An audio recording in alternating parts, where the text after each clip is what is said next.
poverty in this country, as structured currently, is a threat to our democracy.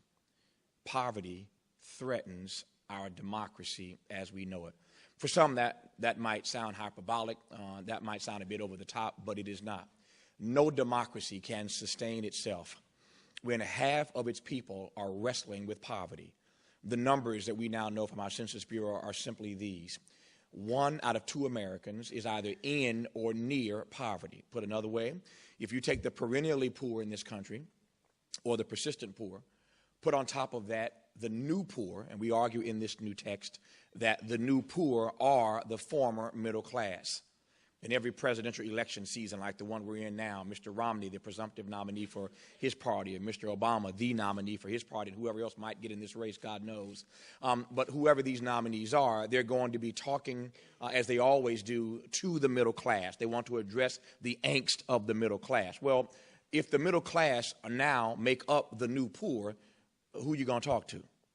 So that strategy, that game, that well-worn theme of running for high office and speaking to the angst of the middle class isn't going to work so well this time because, again, the new poor are the former middle class. So you have the perennially poor, you have the new poor, and you have the near poor, folk who are just a paycheck away from being in poverty. When you combine the perennially poor, the new poor, and the near poor, you're talking about 150 million Americans. 150 million Americans. I was no math major, but I think that means that 1 out of every 2 of us in this nation is wrestling with poverty.